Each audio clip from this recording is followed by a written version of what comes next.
So, vandag duik ons in die verhaal van Suid-Afrika, maar ons gaan dit 'n bietjie anders aanpak. Vergeet die reguit tydlyn vir 'n oomblik. Dink eerder hieraan as 'n verhaal van drie magtige stelsels wat die land gevorm het. 'n Stelsel van beheer, dan een van stryd en laastens 'n stelsel van kaping. En om die bal aan die rol te sit, begin ons met hierdie aanhaling. Dis nogal kragtig, né?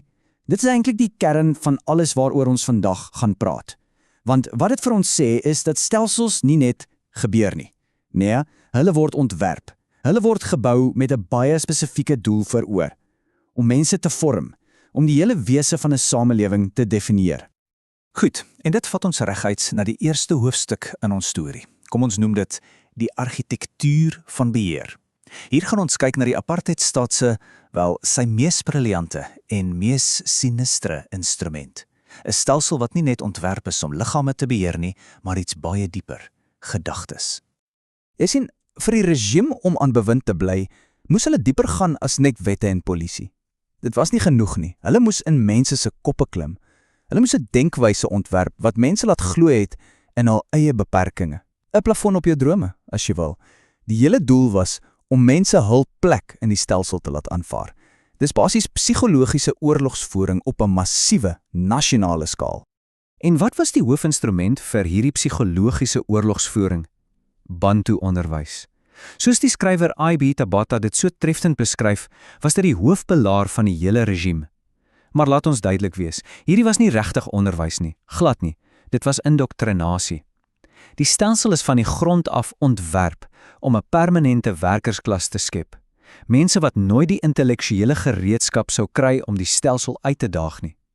En die skrikwekkendste deel, hoe openlik hulle hieroor was. Daar was geen geheim nie. Luister net na hierdie woorde van Verwoerd self, die argitek van die hele ding. Hy spel dit lekkerlik vir jou uit. Dis 'n doelbewuste, koue, berekende plan om mense se intellek te smoor. Om vir hulle die groen weivelde van geleentheid te wys, maar om seker te maak, daai hekke bly vir altyd gesluit. Maar soos dit altyd gaan met sulke stelsels van totale beheer, daar is altyd weerstand. En dit bring ons by die tweede en miskien meer komplekse deel van ons storie, die geveg in die skaduwees, die stryd teen hierdie onderdrukkende masjien. Kyk, nadat vreedsame protes keer op keer met brutale geweld beantwoord is, het die ANC besluit 'n nuwe pad is nodig. Hulle het die gewapende stryd aanvaar. En so is Umkhonto we Sizwe, die spies van die nasie, gebore. Hulle doel om die staat se infrastruktuur aan te val, om te wys die regime is nie onaantastbaar nie, hulle is nie onkwesbaar nie. En hierdie tydlyn, dit wys jou presies hoe strategies hulle was. Hierdie was nie sommer net lakrake dade van geweld nie, glad nie. Die Sasolburg olieraffinaderry, dit slaan die ekonomie. Voortrekkerhoogte, dit slaan die militêre hart. Koeberg, die simbool van tegnologiese mag. Elke aanval was 'n berekende staking, ontwerp om te wys dat MK binne die land se grense kon opereer en kon toeslaan waar en wanneer hulle wou. Maar, en hier's die ding, die realiteit op die grond was baie meer deurmekaar as die propagandaprentjie van 'n perfekte, gedissiplineerde revolusionêr. As jy na die bronne kyk, sien jy dat baie van die rekrutes self onseker was oor wat 'n guerrilla presies is. Die opleiding wat hulle in plekke soos die Sowjetunie gekry het, was dikwels gebaseer op ou Tweede Wêreldoorlog taktieke. Dit was heeltemal onvanpas vir die Suid-Afrikaanse terrein. So die punt is, die stryd was nie 'n skoon Nietzsche storie nie. Dit was menslik, dit was deurmekaar, vol onsekerheid en improvisasie. En dit los ons met 'n nogal diep vraag, né? Was die gewapende stryd 'n duidelike, reguit pad na bevryding, of was dit eintlik 'n reeks disparate, soms verwarrende, maar diep menslike dade van verset? Die geskiedenis is, dis selde so eenvoudig soos ons dit in die boeke lees. Goed, en dit bring ons by die derde en finale stelsel. Nadat die stryd teen apartheid uiteindelik gewen is, het die staat self, die einste prys waarvoor geveg is, die middelpunt geword van 'n heeltemal ander soort oorlog. Na 1994 het die hele speelveld verander. 'n Nuwe netwerk van spelers het op die toneel verskyn en hulle doel was nie om mense se gedagtes te beheer nie. Nee, hulle wou die staat se beursie kaap. Die fokus het heeltemal verskuif. Die nuwe stelsel was nie ontwerp vir ideologiese beheer nie, maar vir pure finansiële plundering. Die doel was nie meer om 'n samelewing te vorm nie, maar om die staat se rykdom vir persoonlike gewin te stroop. En hierdie verskynsel, dit het 'n naam gekry: staatskaping.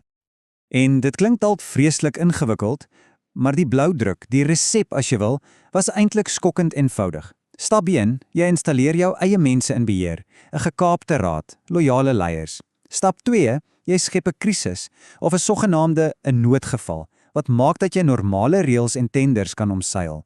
Stap 3, jy ken massiewe opgeblaaste kontrakte toe aan maatskappye wat aan jou gekoppel is. En laastens, stap 4, daai miljarde se winste, jy sluis dit weg deur 'n doolhof van skynmaatskappye in plekke soos Dubai. En om jou net 'n idee te gee van die skaal, kyk na hierdie syfer, 1.5 miljard rand. Dis die vermoede terugslag, die kickbacks van net 2 lokomotiefkontrakte by Transnet. Dis ontsaglik baie geld wat uit net 2 transaksies getrek is. Nou kan jy jou indink wat oor die hele staat gebeur het.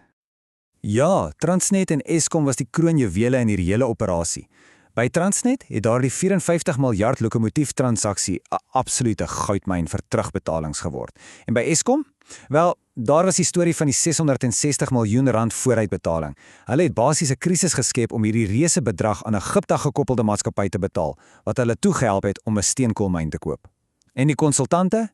Hulle was die smeermiddel in die masjien. Hulle het die transaksies 'n skyn van wettigheid gegee, terwyl hulle enorme fee gevra het met 'n snytjie wat natuurlik na die fixers toe gaan.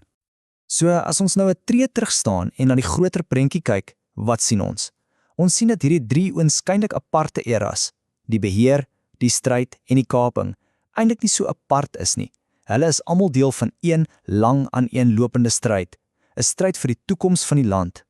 Die eerste stryd, soos ons gesien het, was teen 'n stelsel van rasseonderdrukking, 'n stelsel wat doelbewus ontwerp is om mense te ontmenslik en te beheer, bloot op grond van hulle velkleur. Dit was 'n stryd vir basiese menswaardigheid. En toe, na daardie oorwinning, het die volgende stryd begin.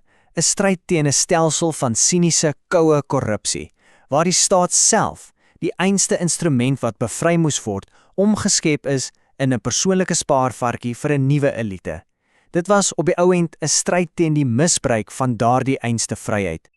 En dit is die goue draad wat deur alles loop, of dit nou 'n geveg teen 'n rassistiese ideologie was en of dit 'n geveg teen 'n korrupte netwerk is. Die prys was nog altyd en is nog steeds presies dieselfde: Suid-Afrika self, beheer oor die land se hulpbronne, sy toekoms en ja, sy siel. So ons eindig met hierdie gedagte, hierdie vraag. Wanneer een stelsel van beheer verslaan word, watter nuwe stryd begin dan vir die hart van 'n nasie? Dit lyk asof die stryd vir 'n land nooit regtig ophou nie. Dit verander net van vorm. Die oomblik as een onderdrukkende stelsel val, skep dit 'n vakuum. En in daardie vakuum begin 'n nuwe geveg vir mag en hulpbronne. En dit is die vraag waarmee Suid-Afrika en eintlik so baie ander nasies vandag worstel.